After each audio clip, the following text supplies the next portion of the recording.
I had gone through this total just excavation of anything my inner critic wanted to say while I was going up this climb, because it was one of the hardest climbs on the island. As I was doing it, I was feeling a lot of physical resistance, but more than that, a lot of emotional resistance. So all of those like nasty negative things that your inner critic says, it's just like on loop all the time. I actually like slowed down, didn't take those as truth, examined them, released them, and then like hyped myself back up to fully eradicate those things from my inner dialogue. And by the time that I got to the top of that really high climb where I'm going through this process, I felt like an astronaut getting ready to blast off into outer space. Like I felt on fire.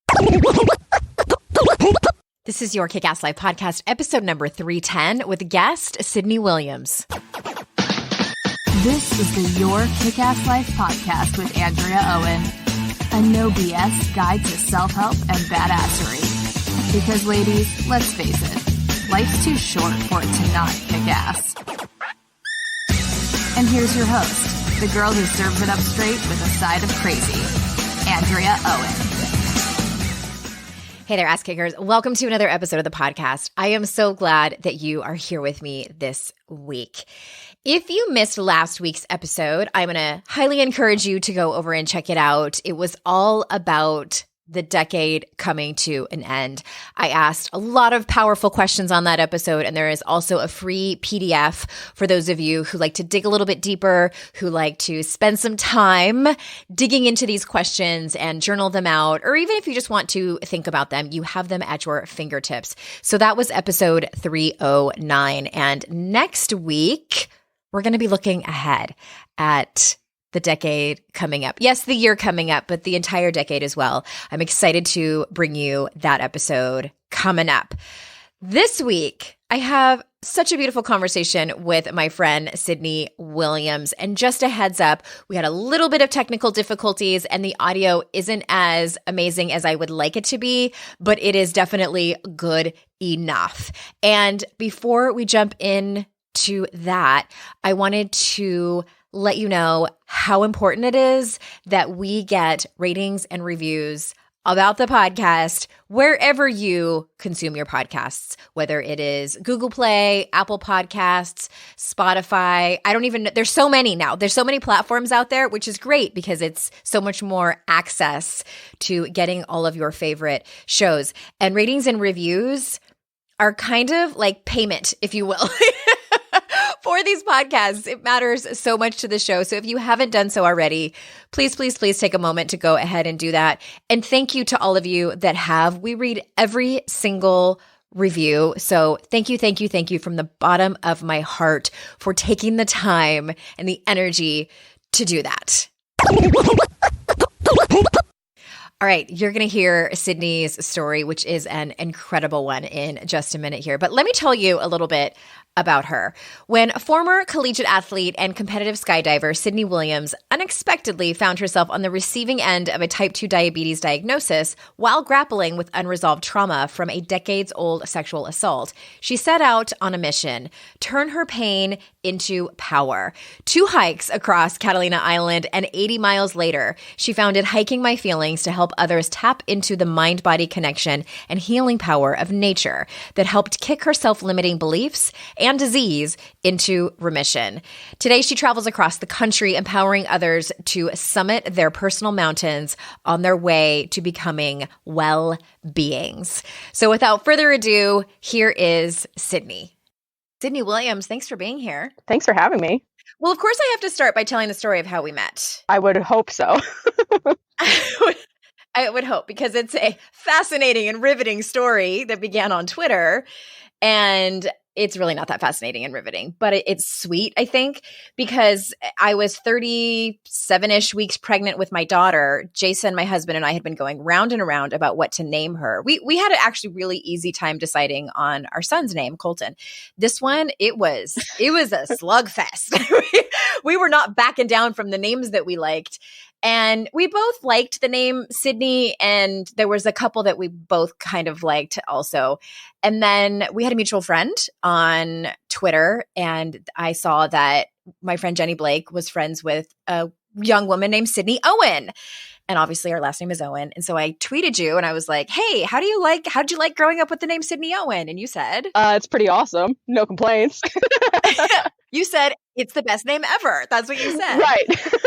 So I told my husband, I said, well, Sydney Owen said that it's the best name ever. So that's really just, sealed the deal. And now we have a Sydney Owen and we just are tickled by it. But you're not Sydney Owen anymore. No, I am officially Sydney Williams and have been for a hot minute.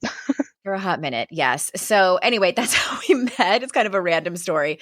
But I had the pleasure of going to one of your speaking events here in Greensboro, North Carolina, because you were on tour telling your story. And it is such a great story. And it's sort of been the theme over a handful of episodes that I've had over the last few months. And my friend Nicole Whiting was on, and she's an ultra marathoner and did a 100-mile run and definitely is using movement to heal her trauma. And you have a very similar story. So let's start there. What led you to the Trans-Catalina Trail the first time?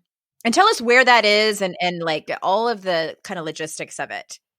The Trans-Catalina Trail is a 38.5-mile trail that goes from tip to tip of Catalina Island, which is off the coast of Los Angeles, California.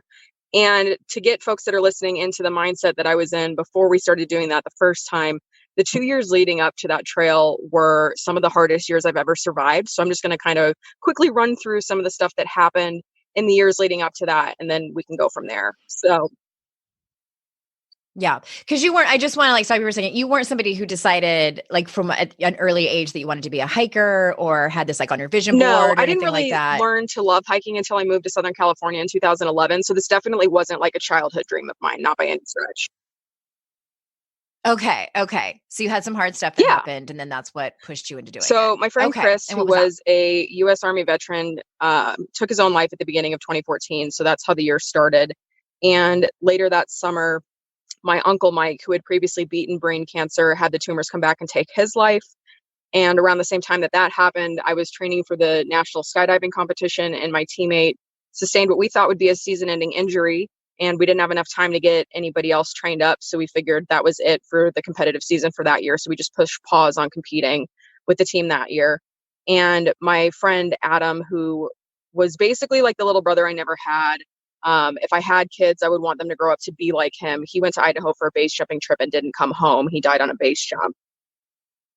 Oh my God. Kicking my ass. So 2014 was kicking your ass. Around the same time that I was figuring out Adam's memorial plans, my teammate, who we thought was injured, wanted to go to nationals. So then I had to choose between a funeral and nationals.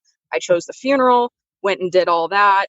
And once I got home from the funeral, I found out that my boss, who was also my skydiving coach, my mentor in the sport, and the reason that I moved from Chicago to Southern California was to train at his facility to be a world champion skydiver someday. I found out when I got home from Adam's funeral that that man was convicted of raping his 14-year-old niece. Yeah, so at the end of 2014, I left my dream job, which was working at his facility as the director of PR events and marketing at that skydiving center. I walked away from all my sponsorships as a skydiver athlete, and I walked away from the sport altogether. I retired that year.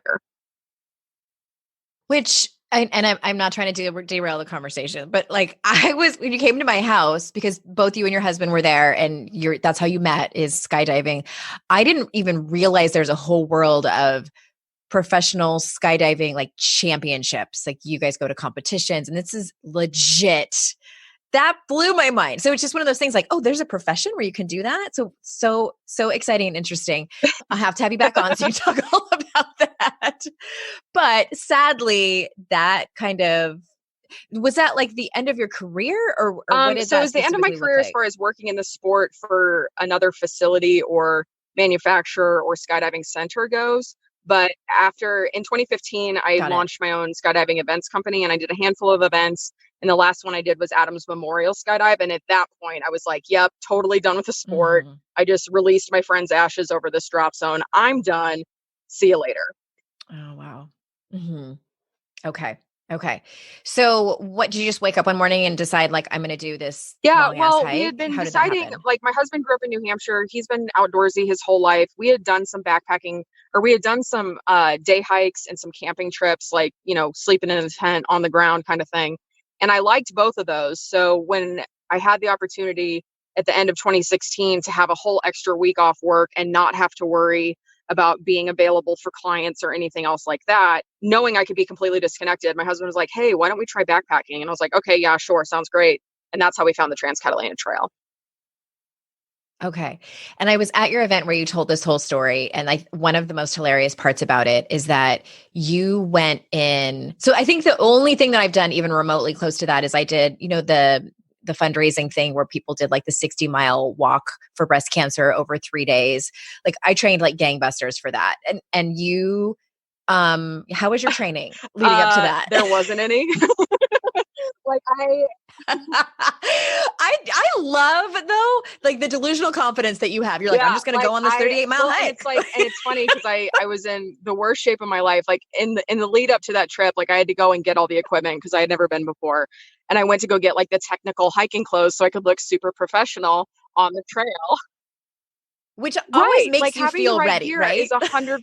It's not just a mental thing. Like it physically makes you feel good.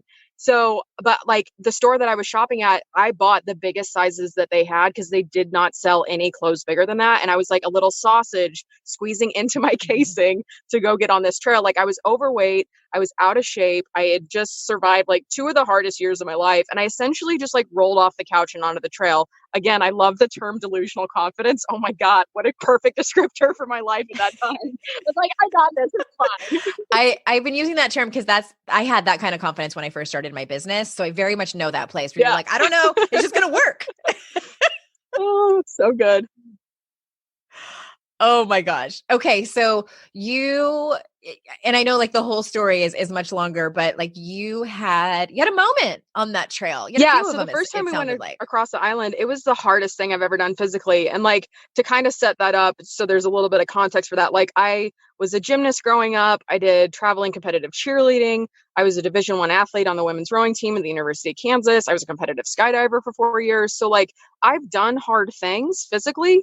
This thing that island smoked me. Like it beat me into the ground. And then I like came up like a phoenix, right? Like there was one point in time, like I had to pull over and address the blister situation because my feet had turned into like basically full blisters. Like I was walking on an entire blister instead of having a foot.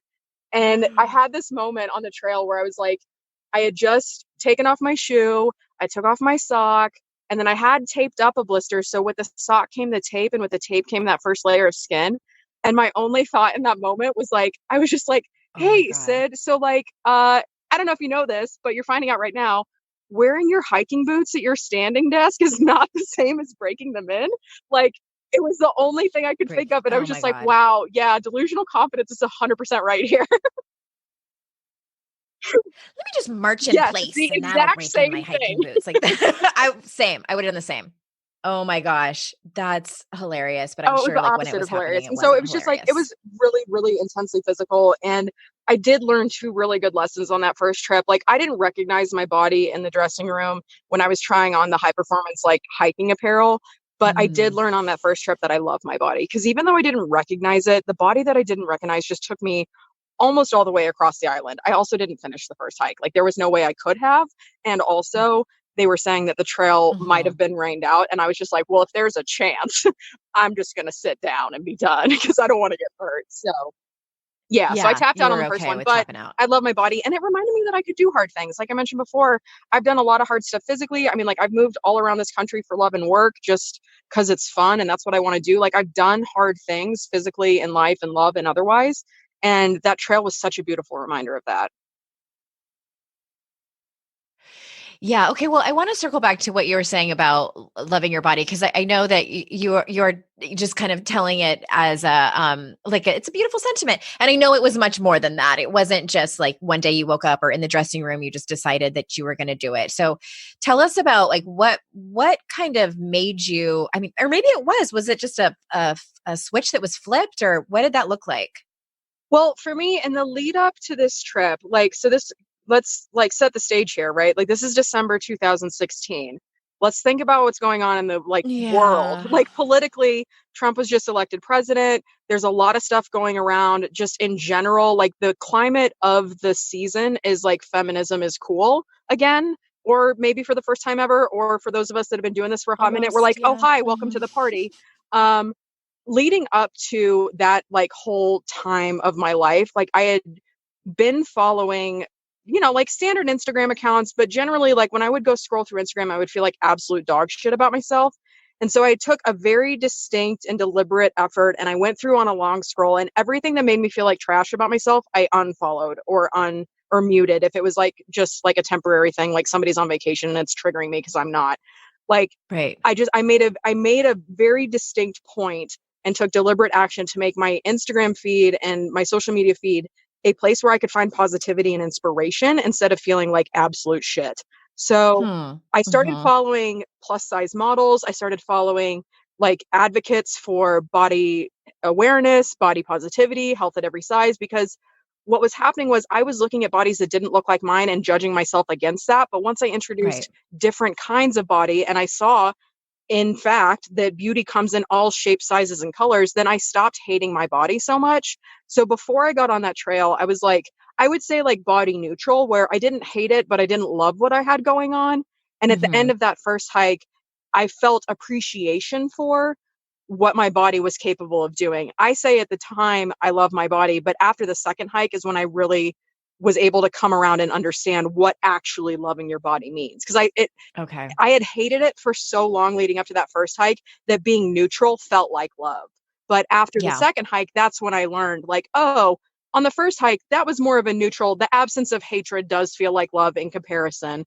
But that second hike was where I was like, yeah, okay, this is Sydney. This is what I'm about. This is who I am. Take it or leave it. That's all you get. I love that everything you just said, and it's so important. And I just sort of wanted to underscore what you were saying, because I think that the movement, the body positivity movement, I had Sonia Renee Taylor on, and she said, the body positivity movement is like a nice white lady.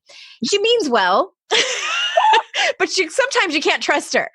And I think that what it overlooks is so many memes in personal development fail to look at nuance and things like that. And specifically about this one, I think that and I've said this for a long time, it is a huge jump to ask somebody who has grown up hating their body, who has compared themselves to everyone else and does not look like the quintessential American beauty that our culture has created, that they might be in a place of body loathing. They hate their body.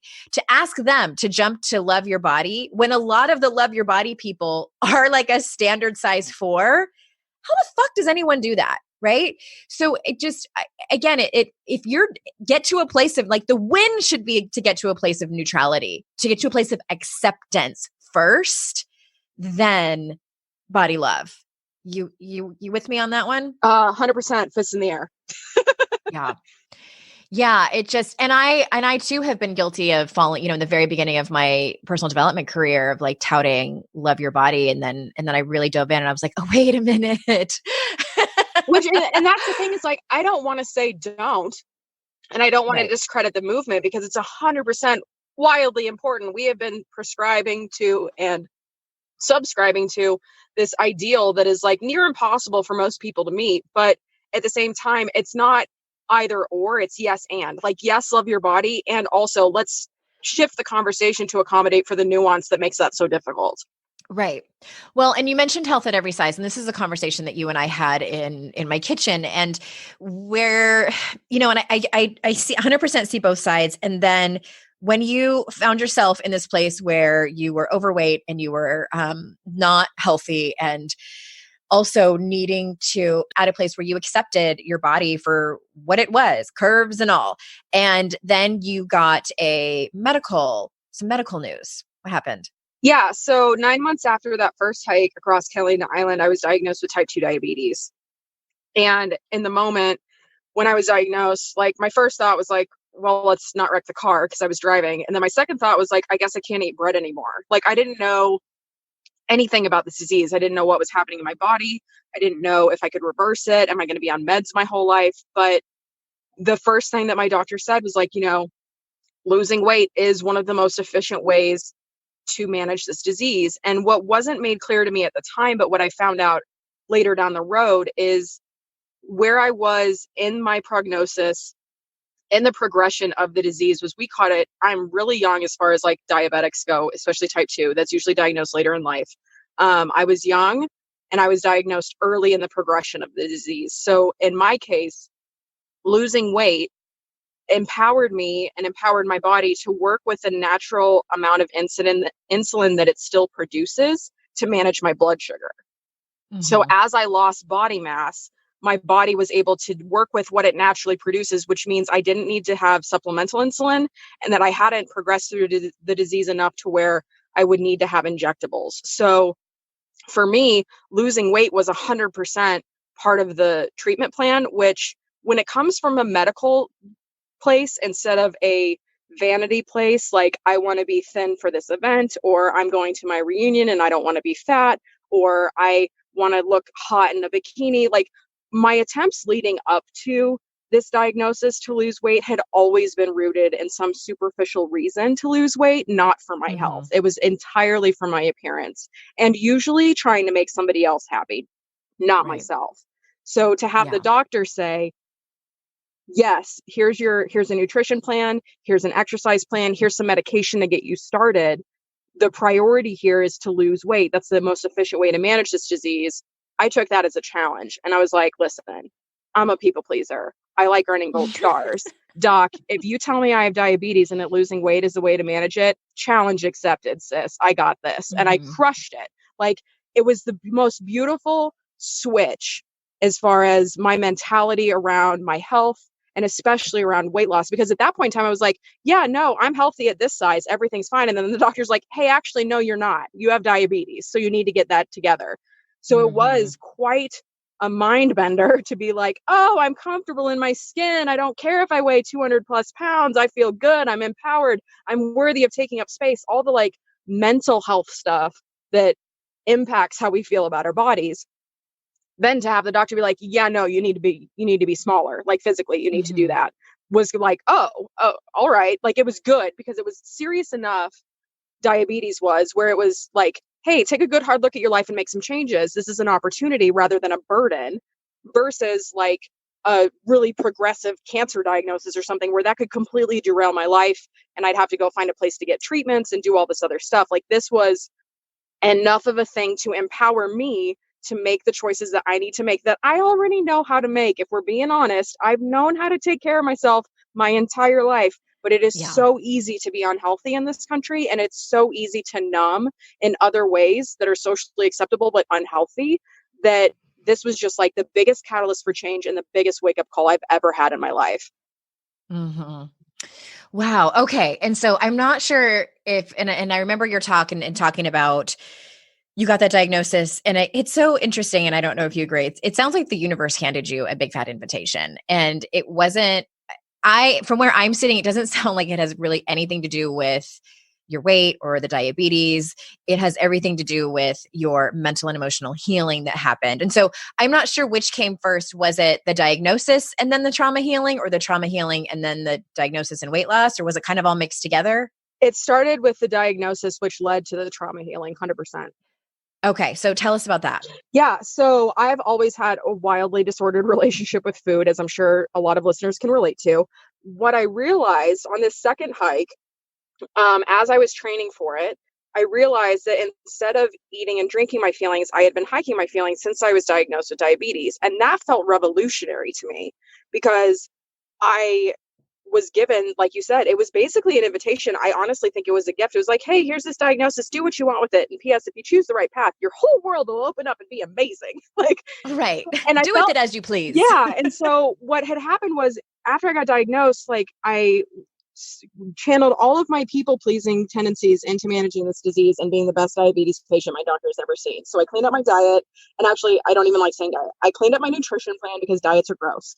I got like, this is what a diabetic should be eating in order to manage this disease efficiently. That is my nutrition plan. So I had a new nutrition plan.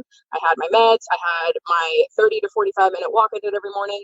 And there's one more factor that affects your blood sugar as a diabetic and as a human, and that's stress. So the first three, I took to those right away. I crushed it. And then the last one was my stress. And I already knew where it was coming from, but I was putting that off as long as I could because my stress was coming from my job. And I was the Mm. breadwinner for our family. I wanted to see if I could do this without having to make serious changes to the way I live my life other than food, diet, exercise, medications, etc.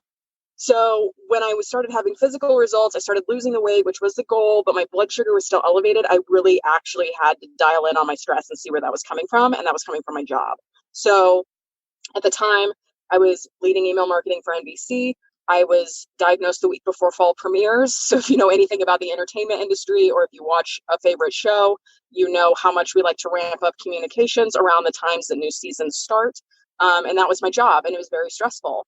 And so I had looked around. I had tried to find other work at the agency. I had tried to swap accounts. I tried to dial back on my workaholic tendencies as a woman who works from home. And that didn't ever work out. So I ended up joining my friend's startup thinking, if I'm doing work that I care about, then the stress will be worth it. And that was cute too. That didn't work out either. So I ended up leaving the startup after 95 days. And I was just like, on this training hike, when I was realizing that I wasn't so freaked out, like, why am I not completely losing it right now? By all intents and purposes, I should be. Like, I should be crying in a corner. I have no idea how we're going to make money. I have no savings to speak of. There's nothing else lined up. And I'm not doing that. And that's when I realized, like, oh, thanks to diabetes, my normal coping mechanisms, which for me, prior to diabetes, was jumping into a pint of Ben & Jerry's for breakfast or drinking a whole bottle of wine to myself every night. Those got taken away when I got diagnosed with diabetes, and I replaced those with hiking. And so that felt great, but I wanted to know, why was I eating and drinking my feelings to begin with? And that's kind of the question I was seeking to answer on that second hike. And that's where the trauma healing really began. Yes. I love that. I always say, the things that people do to quote unquote take the edge off, like what would happen if you actually looked at the edge? And for some people, they'll say like, well, it's stress. And sure, sometimes people work too much, or they have bosses that are assholes, or their workload is just too much to manage along with all the other things they have in their life. And a lot of times, in addition to that, it's things that and I'm like raising my hand over here, it's things that we are pushing down that are 7 layers deep, that don't have really anything to do with your work, that is causing the edge to feel even worse. So it could be childhood trauma. It could be a conversation in your relationship that you're not having. It could be resentfulness that you're feeling, like all these things. And it sounds like that's what it was for you. That was some stuff. Yeah. And that's the thing, is like the work and stuff could be a cause of it for sure. But in all reality, it's just exacerbating what's buried beneath. Like the stressors that pile up on top of the trauma that remains unresolved makes it feel like the stressor is the trauma. When 9 times out of 10, I would argue that's probably not the case. It's probably just like, this is the thing that's going to make you feel the thing if you don't feel it because you keep numbing. Mm-hmm, mm-hmm.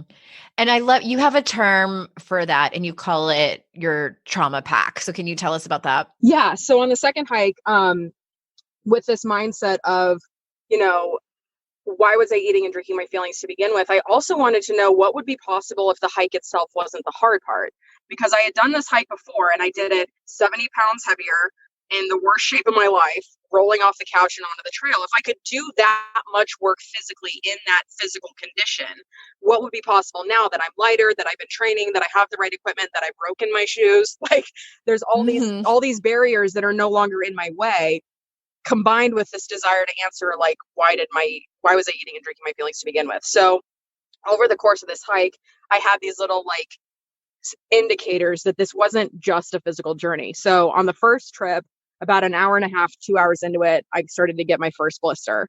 And on the second trip, I had my app that tracks my distance. So as I'm walking through the backcountry of Catalina Island, I'm like, oh yeah, I think this is where I got my first blister. Like I'm looking around having a moment, and I pull out my app to see how far I'm going. And I had been going a 1/4 mile on the trail. Wow. And I was like, okay, check box number 1. I'm a 1/4 mile in and I feel great. No blisters. Okay. Like what if the hike itself isn't the hard part? Check. And then when we get to the first like pause point on the first day, I realized that my blood sugar was perfect. Like it was my first backpacking trip since I got diagnosed with diabetes. I checked my blood sugar. It's perfect. Check another box. The physical part is not the only hard journey. And I sat on this bench because I realized I was like running around this midway point without a shirt on. And like, as a cheerleader, gymnast, team sports person, you might assume that I roll around without a shirt on at all times, but that's just not the case. Like my stomach is always forever definitely covered up because it's the one part of my body that I'm always self-conscious about no matter what it looks like.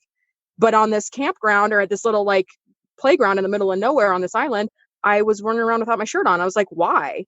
And I realized like I had been crying so much since like realizing that I was a 1/4 mile in and no blisters and like checking that box. to sitting on this bench, having just checked my blood sugar and seeing that my blood sugar levels are perfect when just 2 weeks prior, they were insane because of the amount of stress that I was working through at the startup.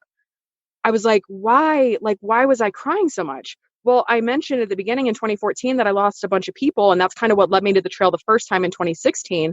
But over the 4 years that I was skydiving, 23 of my friends died. And on the trail the second time, and that's June of last year, 2018, that's when I was able to process that trauma for the first time. So that was the first piece of trauma that I pulled out of that backpack, where I was like, okay, who are these people? What do they mean to me? How can I keep their memories alive? What's my favorite memory of them on this planet? And like, how can I make sure that their legacy continues, beyond this moment? And I realized like, oh, as I'm unpacking this really heavy stuff, like that was a lot of heavy stuff. I'm crying it out. I got snot all over the trail. I'm leaving all the heavy stuff behind and just letting the trail take it. And what I take with me is the happiness and the memories and the light stuff. So that process continued 3 or 4 more times across the island, dealing with different parts of my being and my existence. Like that was some heavy stuff, dealing with the trauma. The next day I was reclaiming my shine. So all the parts of my body or personality that people told me I needed to dull down or make less obvious to people because it's intimidating to be a woman who takes up space in her presence and her being. Yeah. And then the last one, like on one of the last days that led up to like the biggest realization of all, I had gone through this total just excavation of anything my inner critic wanted to say while I was going up this climb, because it was one of the hardest climbs on the island.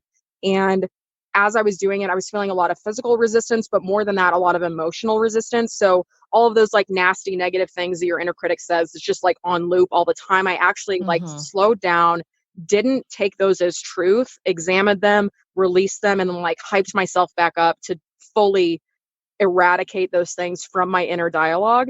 And by the time that I got to the top of that really high climb where I'm going through this process, I felt like an astronaut getting ready to blast off in outer space. Like I felt on fire.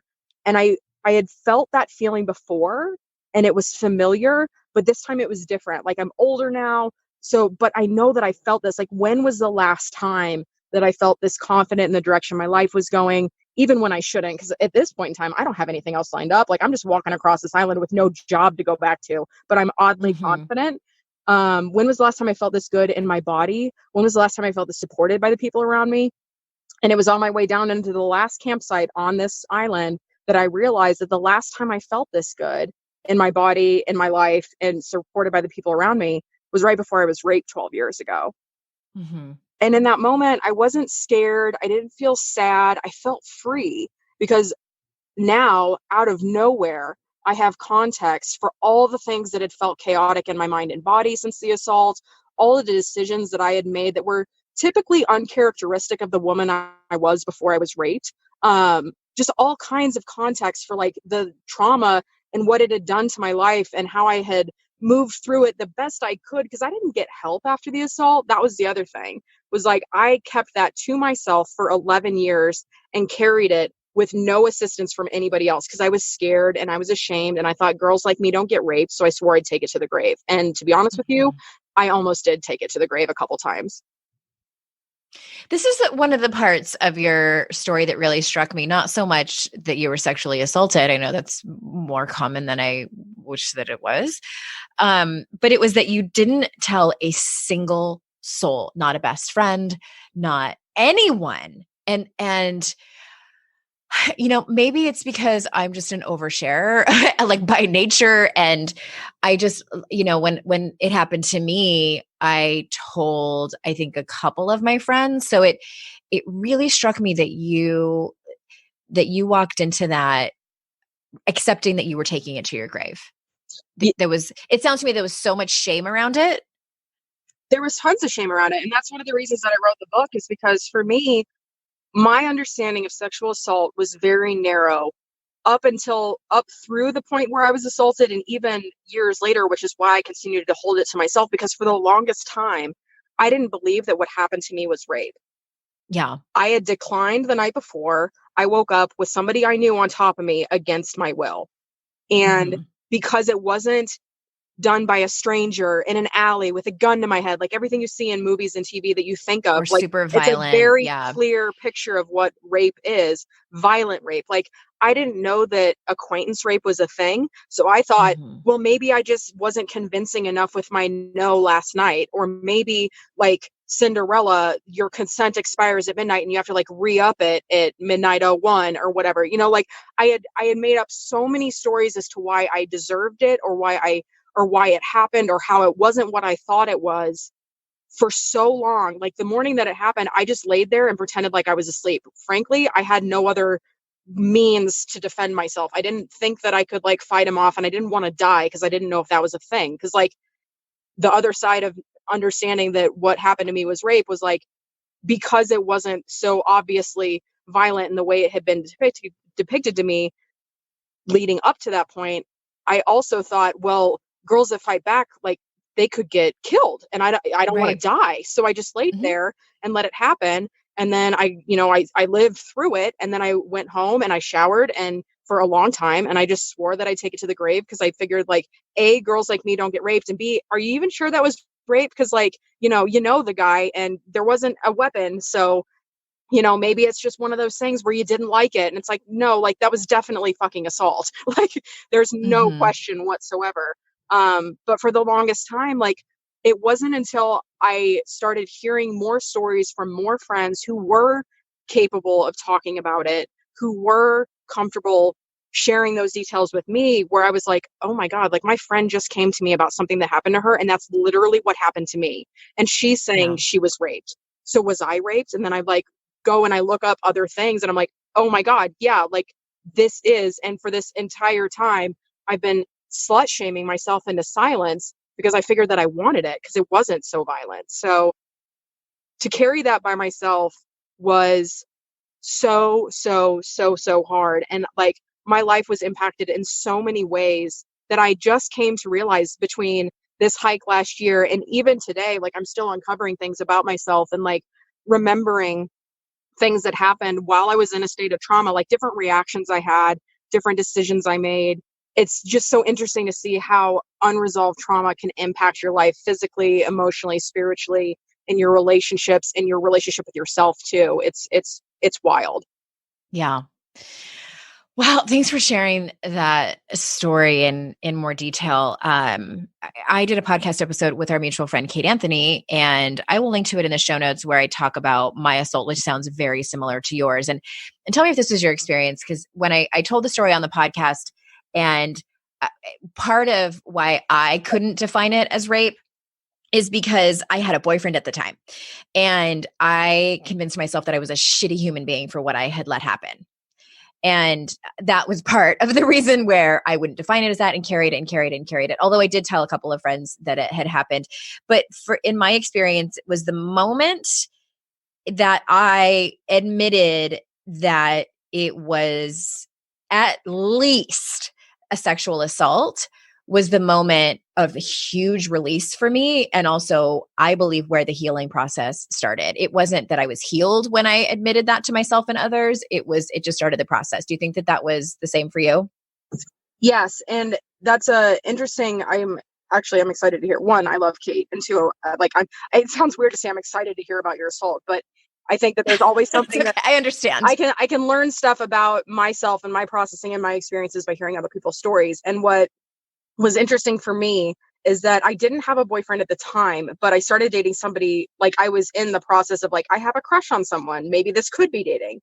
And after the assault, we did start dating. And I was unfortunate enough to contract HPV from my rapist, which required me to have a LEEP procedure to remove precancerous cells from my cervix. And so when my new boyfriend at the time found out about that, he thought I was dirty. He thought I was a slut. He thought that I was disgusting. How could I not tell him that I have a sexually transmitted disease? What kind of trashy human does that? Da, da, da, da. And I was so ashamed because of his reaction to that. I was like, if that's how he's responding to me having this disease and needing to be treated in this way, how would he feel if he knew that I was raped? So I told him that I hooked up with a dude from work.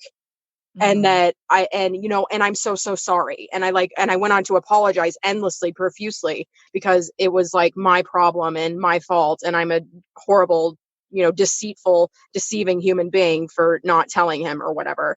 But like, I didn't even know that was a thing until it was, when I went to go get my pap smear and my doctor's like, hey, PS, you have HPV. And I was like, oh, that's fun. Cause like the majority of humans are silent carriers in one way or another. And so I didn't even know that I had it until I did. And then I needed medical treatment. So for me, and that just compounded the shame, right? Because like, if I already knew that I didn't feel safe telling my family or my friends or anybody after the assault, didn't go to the hospital, didn't go to the police, then the first person who's directly impacted by my assault other than me is the boy that I'm dating at the time. And he tells me that I'm a disgusting human for having a sexually transmitted disease.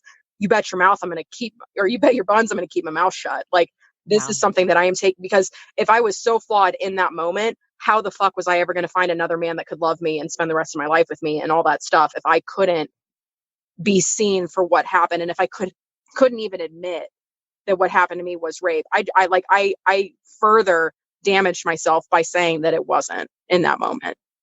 Yeah, I had the same experience, that the furthering of the pain and the hurt. And just for everyone listening who wants to hear the story in more detail and get all of your good tools, your book is Hiking My Feelings, Stepping into the Healing Power of Nature, and they can find it at hikingmyfeelings.com. I do have one more question for you. And I know that there's a lot of people listening who have their own trauma, and they could be in various places of it. They could be at a place where they have told no one about it, where they haven't dealt with it at all. They could be at a place where they have talked to a therapist or someone they trust. And they could be at a place, I know some people who have been my clients or in my group programs have even done specific trauma therapy that's been helpful for them. So you, as a survivor of trauma and someone who has taken this route, I'm sure there's been other ways that you have helped your trauma, but can you tell us one step survivors of trauma can take to start the healing process?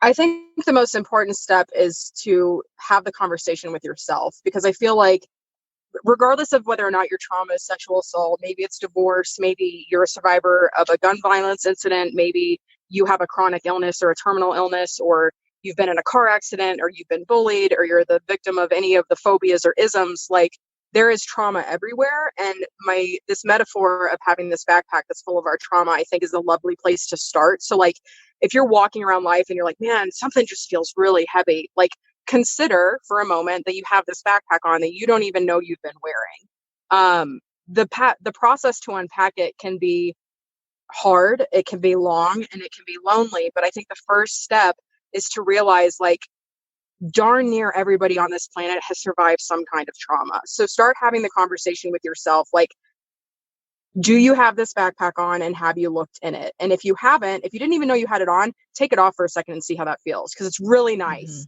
to not be walking around with all of this stuff.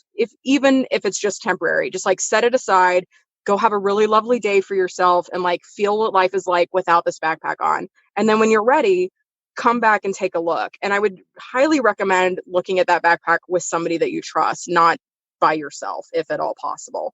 But ultimately, at the end of the day, if you feel like you've been through something and you've been silencing yourself like I did, I will say this: the only people that benefit from our silence are the criminals that perpetrate this violence against our bodies. Period. Full stop. Nobody else benefits from us keeping this to ourselves. 100%. I love that so much. Thank you. Thank you. All right. So tell everyone, yes, they go to hikingmyfeelings.com to grab your book. And where are you going in the world? Because you're on tour, and people should go if you're in their town. I went to go see you at the REI in Greensboro last month. And so where are you going to be the rest of December and into January, or where can people go to find you? So for December and January, we're going to be mostly in Southern California. So once we start getting our events for those months booked, you can always stay up to date with what we've got going on and when we're coming to a town near you at hikingmyfeelings.com/events. That's where we keep our tour schedule, and that will include book tour stops. That includes our retreats for next year. That includes our big, huge hike around Chicago in May, June of next year. So there's all kinds of fun ways that you can get involved to either see the story in person, come to a book signing, or join us on the trail for a hike, because that's ultimately our biggest goal, is to encourage as many people as possible to get off the couch and get outside. And the easiest way to stay up to date with that is on our website at hikingmyfeelings.com/events. Yay. I'm so excited for you. I know I followed your journey over the last 10 years now, and it's definitely taken some twists and turns. And it's really beautiful to watch a woman step into her own power. And I will tell you, for everyone listening, I can almost guarantee it's going to be messy. Like it's not. There's nothing pretty about it. And that's the thing is like, I think the second that I realized that it wasn't going to be this like picture perfect healing process, Instagrammable. Yeah. and also that this shit doesn't happen overnight. Like I've been on this particular chapter of this healing journey since 2015. Like in 2015, I signed up for a 90-day program and I was like, this is going to solve all my problems. No, like I had to like unfuck myself from the work I did in that program, but ultimately like give yourself permission to understand that not only is this not going to be quick? In fact, it will take probably your entire life. And that's the entire point of being human, is to like learn how to do this, see how things affect us, make changes where we can make changes and be the best humans we possibly can be. Because at the end of the day, nothing else matters. It doesn't matter how much money you make. It doesn't matter what kind of titles you get at work. It doesn't matter where you live, what kind of car you drive. Like none of that matters. Like if you can go and be the best version of yourself, and that work is entirely individualistic, and sometimes you have to do it by yourself for yourself, then you can show up in community authentically. And then that's where that ripple effect comes in. And I truly believe that that's how we save the world, is by doing the work on ourselves to be our best selves, so we can show up in that way, in love, in life, in our families, at work, in our communities, and then impact everybody around us from that place. 1,000%. Thank you so much for being here and for sharing your story and for doing the work that you do in the world. And on social media, you're at Hiking My Feelings, correct? That is correct. HikingMyFeelings.com. Everybody go out and grab the book or go see Sydney at one of her speaking events. And most of them are free, right? The ones at REI? Correct. They are free unless otherwise noted. Yes. Okay. And I love the hike around Chicago. That one's going to be awesome. If you're in that area, I highly recommend it. And it's not going to be in January.